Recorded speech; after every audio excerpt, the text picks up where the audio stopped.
On this episode of AV Week, getting creative to help the AV events industry. Zoom suffers a major meltdown, and Avocor has a first in the world of Teams. All that and more. Next on AV Week. The network for the AV industry. What are you listening to? This is AV. This is AVNation. This is AVNation. This is AV Week, episode 471, recorded Friday, August 28th, 2020. Experiential Remote. Support for AVNation is brought to you by QSC, who invites you to go native with the QSys audio, video, and control ecosystem. And by Atlona, the go-to provider for AV signal distribution and control in corporate, higher education, and residential spaces. This is AV Week, your weekly wrap-up of audio-visual news and information. My name is Tim Albright. I am your host. With me to discuss the news and information we have gathered this week, first and foremost, is Corey Schaefer from QSC. Welcome, ma'am. Good to be on AVNation. Thank you, ma'am. I absolutely appreciate it. Also with us, I guess, two New Yorkers, which I'm not sure quite how I did that on accident. Julio Carrasco from H323 HD. Welcome, sir. Thanks for having me once again. Absolutely. And I used to call him the left-hand side of my brain. I guess I'll still do that. Mr. George Tucker, fantastic freelancer and member of AVNation. Welcome, sir. It's good to be back. Good to see you. Absolutely.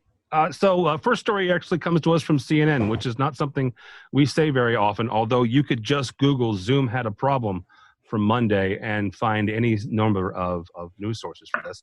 Monday morning, as millions of students and teachers were logging in and logging on for remote learning, Zoom had an issue. According to Down Detector, they weren't the only one, though. The online platform, Zoom, Google, Teams, and WebEx all had connectivity issues from about 8 a.m. Eastern Daylight Time until about 1 p.m. Eastern Daylight Time. Zoom had said on Monday morning in a statement that they had identified the issue and were fixing it, and they did fix it within the day.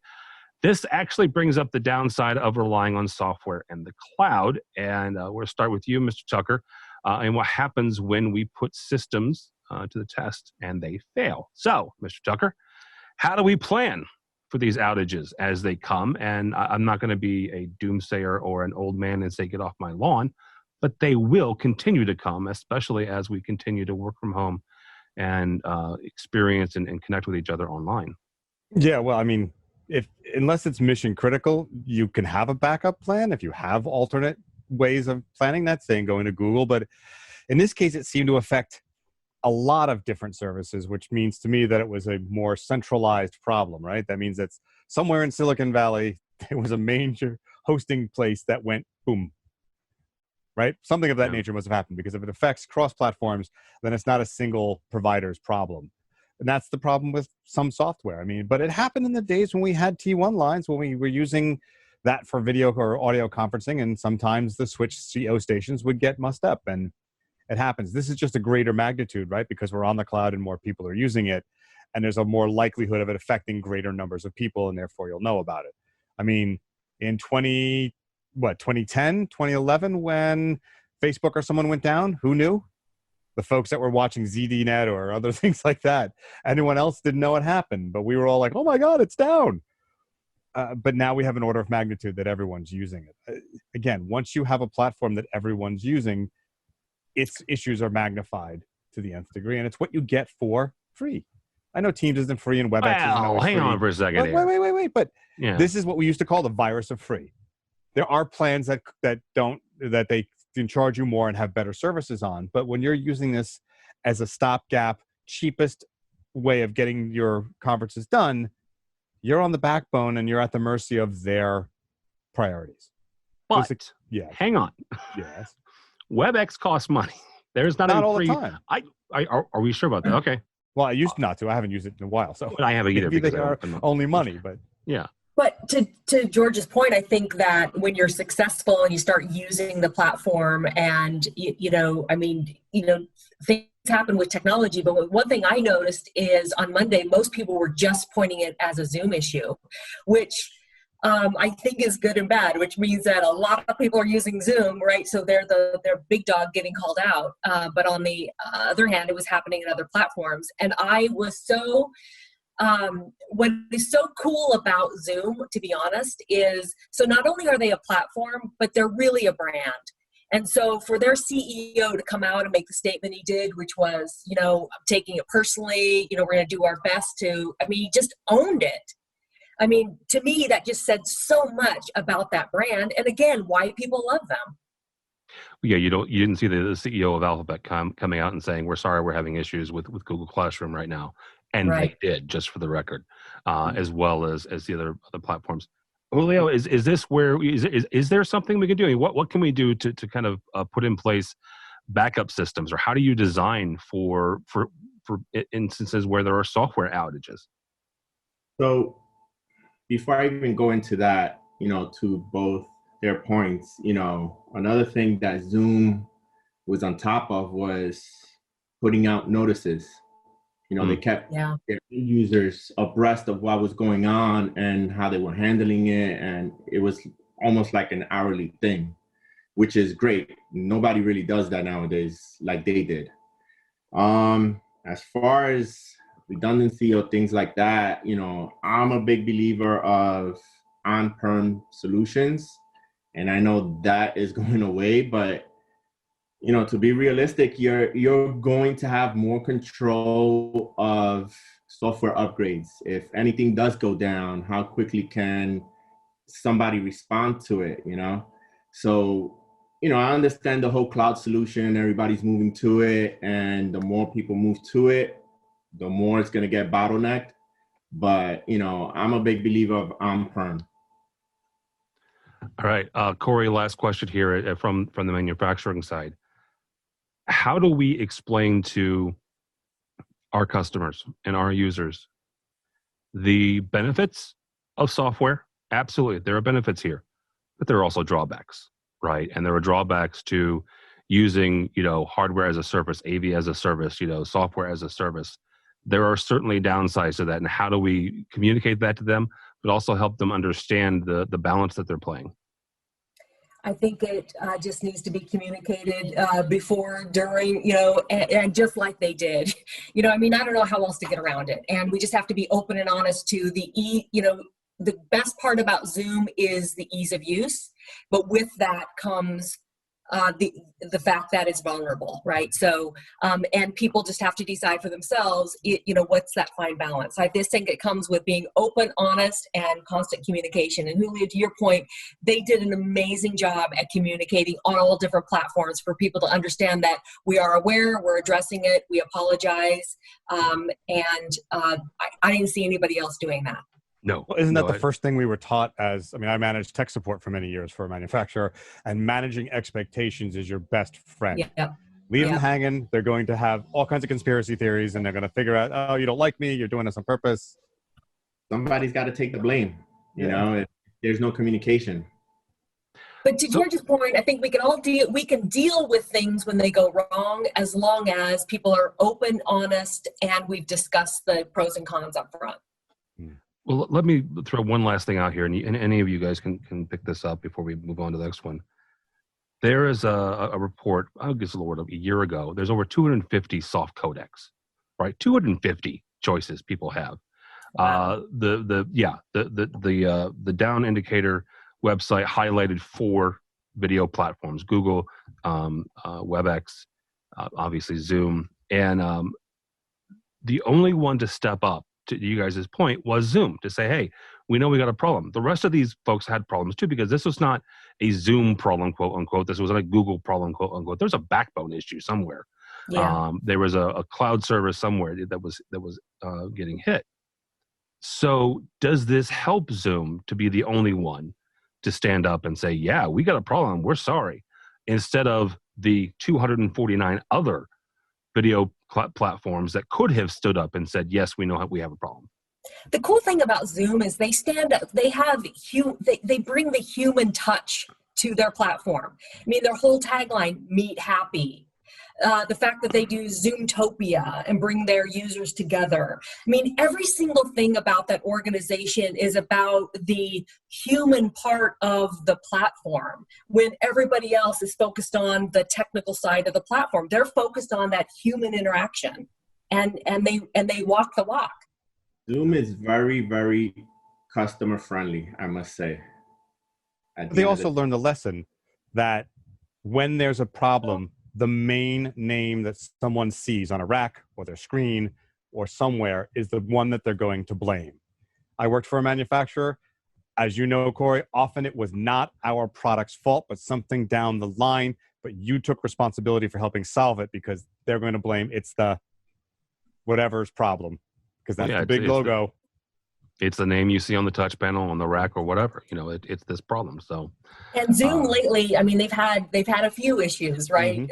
They had the selling Privacy. off data early on. Then they had the Zoom bombing with security, and now this. And I feel like they continuously get the benefit of the doubt because of how they handle these things. Yeah, absolutely. All right, folks, next story actually comes to us from our friends over at AV Network and SCN.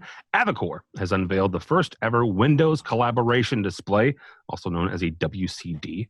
It's been certified for Microsoft Teams. It's the first WCD to be certified for Microsoft Teams. The AVW6555 is also Microsoft Azure certified, which makes it interesting because it gives Azure IoT certification, gives the display a number of different options. The display was designed and engineered for this type of certification for Microsoft, for Teams. Julio, I want to start with you.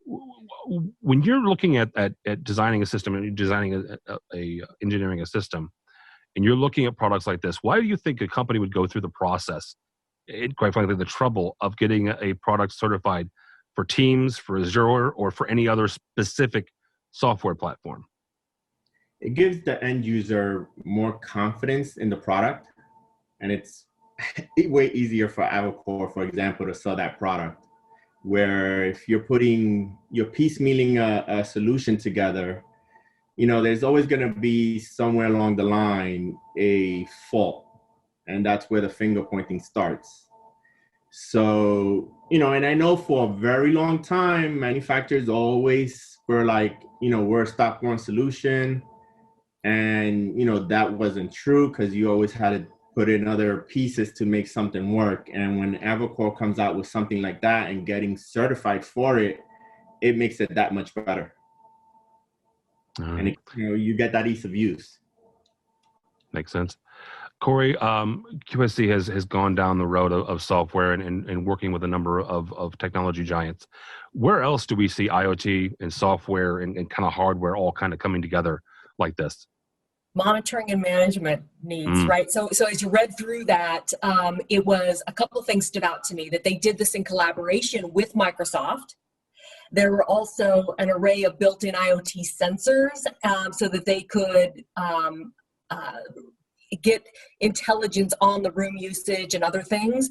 So, I mean, if you read through this, it's really about that bigger look at being able to monitor and manage all the pieces in the room and easily be able to support it.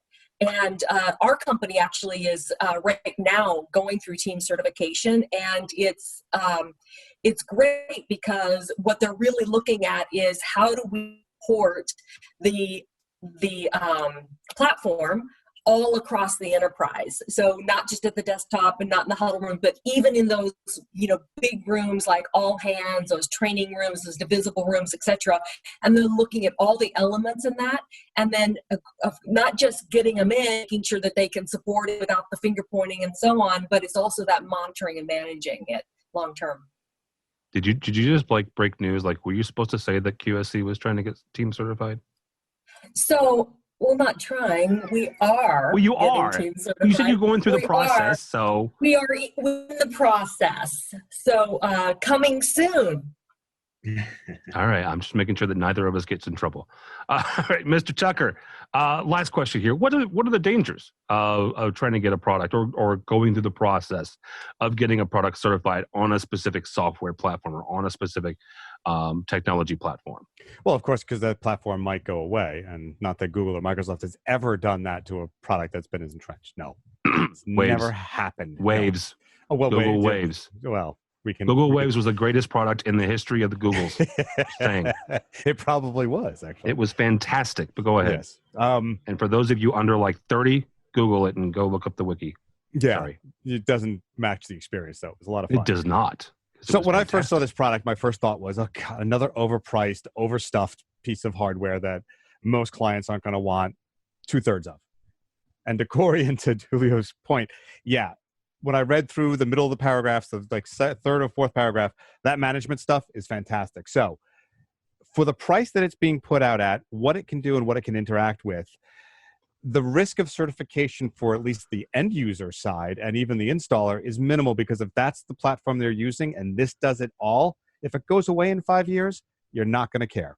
It's going to be something else and it's lived its lifespan and you move on. A 65-inch, probably 1080p. I didn't really look at what the resolution was. Is it 4K or anything? I don't know. It is 4K. It is 4K, yeah. But it's still not going to last. And I believe they're working on an 8K one too. Right, but it's not, but we know how this cycle works. Even in a recession, depression, whatever we want to call this coming up, that's not going to last that long to be concerned about. So the platform that it's built for will exist minimally till its end of life cycle. Maybe not for the manufacturer to recover everything, but it will for a client last that long. So I don't have a problem with that, because we build that in as manufacturers to the optimization of its pricing, right? So you hope that you will get everything back plus more, but you're really planning for getting it back, right?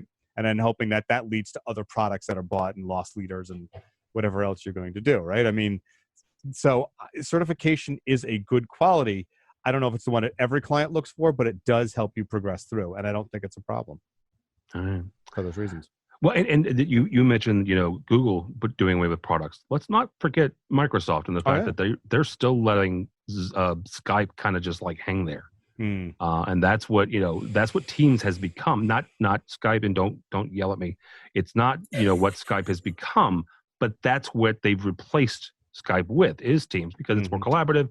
It's it is the more of the UC platform.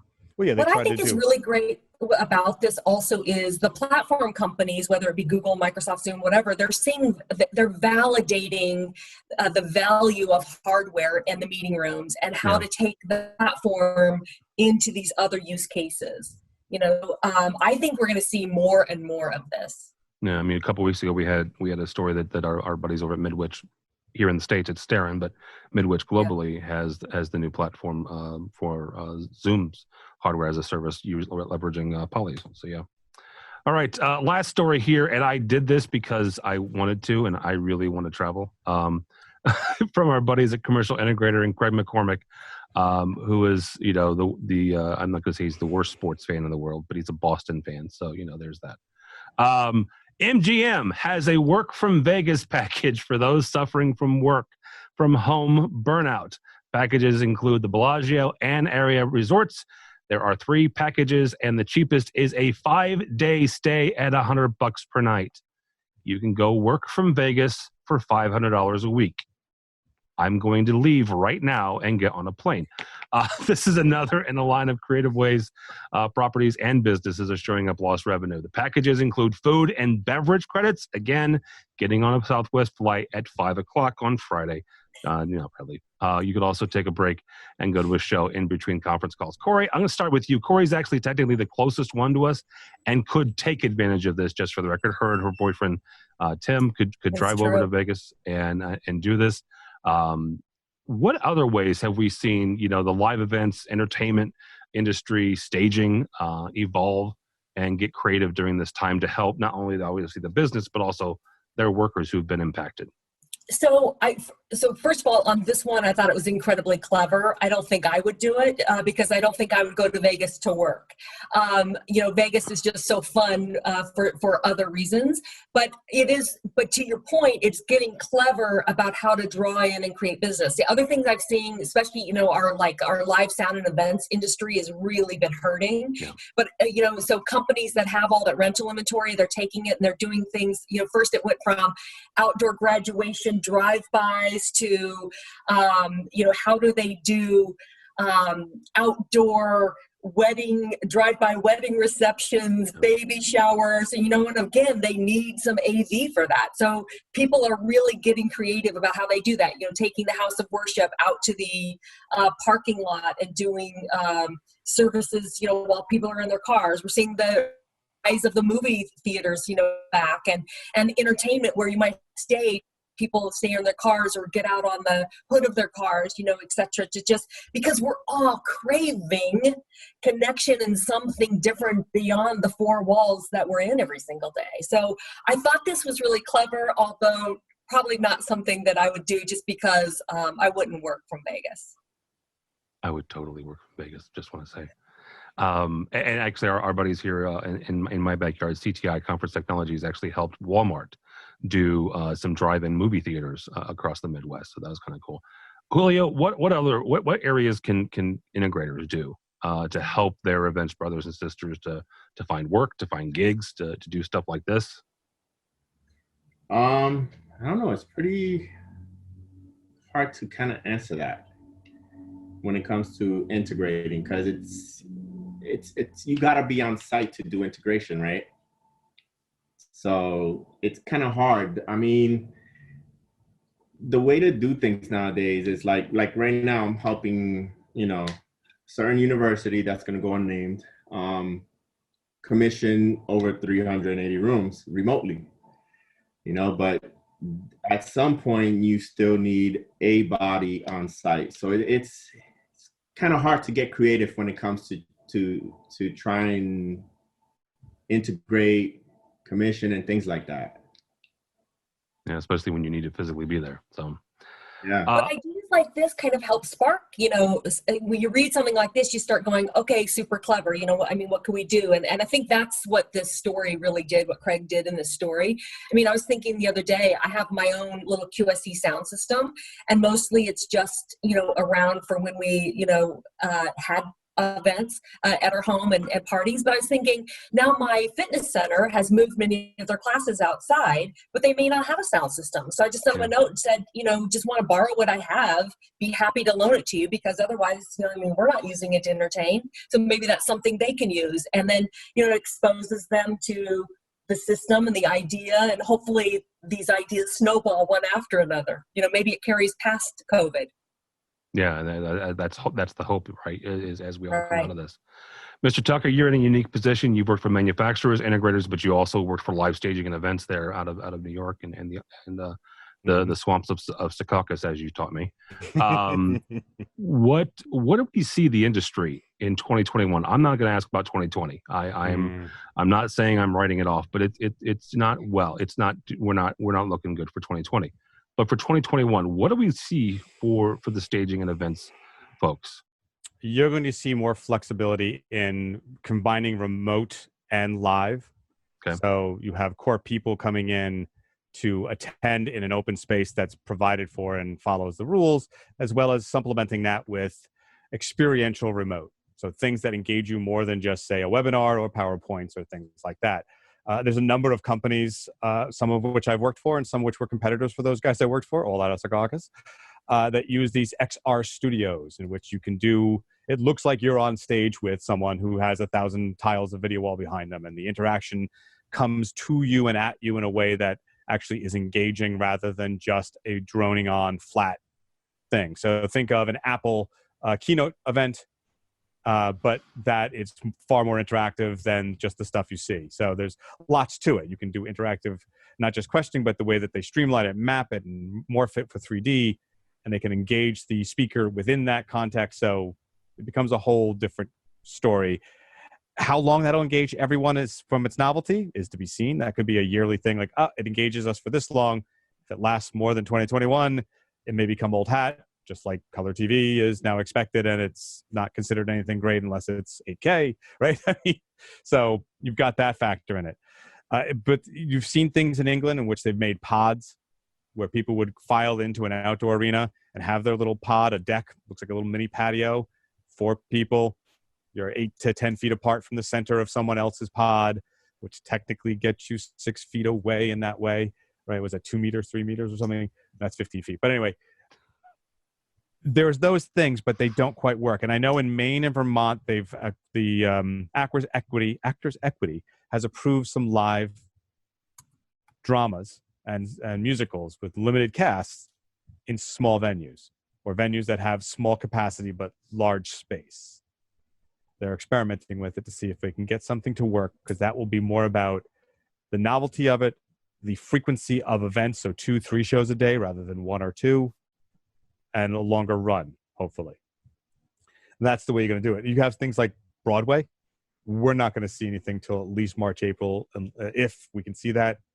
And I'll be frank with you, I think a lot of the subtext conversation among the unions is that you will not see anything major and new until 25. Oh, because of, look, you got financing, you got actors, you got people who've left the city or the state because they've gone back home or decided to do something. It's a buildup. And you can't even, it takes a long time to put on those things. Corporate events you might see more often, but are you going to take the liability as a corporate employer to getting people sick until you know that there's a way to solve it? Yeah. It's not just about I want to do these events. It's, am I going to take responsibility? Well, and will the audience feel comfortable in attending too, And right? some will. So it's really two-sided. And I hope moving forward in 2021 and beyond, I hope it continuously is a hybrid where it can be, because I think people are craving in-person events for sure, but you can just have such a wider reach when you're able to join in remotely as well. And I think people are learning how to do it. I mean, I don't know if you saw that image on social media about the guy that ran everything for the DNC, and he's sitting there barefoot and you see all the screens and everything. I mean, wow. I mean, that was such a great poster for our industry. It was amazing. The barefoot hobo was a great, okay. Absolutely. My question on that, though, is that this thing, like we said at Infocom Experiential, live events or events of that kind of size are about the impact of either watching it live with those who have energy there or about being there. And that's a tough nut to break through on a consistent basis. The novelty eventually wears off on remote. Yeah, and the RNC tried a little bit of that with this past week because they had some people there, in the location. But again, they were social distance and they were, not last night they weren't. Well, no. So, Mr. Tucker, real quickly, because I want to focus on this before we get out of here. Yeah. Because I don't understand all of Broadway. Like the last time I was in theater, I was on stage and it was in high school, which I'm not going to say how long ago that was. Something like Hamilton. Or Bruce Springsteen's show. Yeah. And this might be my naivety of being, in flyover country. Can't they just show up tomorrow and put it on again? Yes and no. Okay. People are out of practice. The venues have to then establish a protocol for getting people in and out, for the attendance, for the audience. We don't have any real protocols from IATSE or from the Actors Equity or from the theater management group yet that's solid to say, how do we get that many people and staff behind the stage? I mean, you may have gone into a Broadway theater like Hamilton's theater is actually fairly large, but there's no room backstage. There is minimal room backstage. And a lot of us are doing the very close, hey, how are you? Right up against each other. How do you do that? Right? How do you get people, not just the actors, but the actors and the staff and the crew, and that's the big problem. And you have to have the money to be able to do it, and safety. I mean, part of the reason that they were going to say they were going to open up this year, they said September, we thought maybe December, was that Actors Equity and the theater companies and IATSE could not come up with an agreement on how that protocol would work. And they went, it's just not doable. And they said, we got to wait. They say January. Again, that probably means March, April, get everyone back from rehearsals, get the tech crews done. Theaters are funny things. Many of them are old. They're creaky. They're groany. They need to be then revved up and made sure they're secure. And You got to go through all those protocols, all the hemp lines for the for the backdrops and everything else, and for the stuff they bring in. Those all got to be checked. That takes days, weeks at times to do.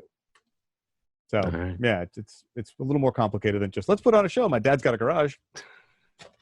Yeah, that's what we do every week. So all right, guys, thank you so much. I appreciate it. Corey Schaefer from QSC, thank you, ma'am. Thank you for having me again. And if you want to connect with me, it's corey.schaefer@qsc.com. You can find me on the Twitters and on LinkedIn, and I'd love to connect. All right, very good. Julio Carrasco, I will let you get back to work here in a second, but thank you, sir. How do people get a hold of you and H323? I'm all over social media, website, under H323HD Inc., and I'm more than willing to connect. All right, very good.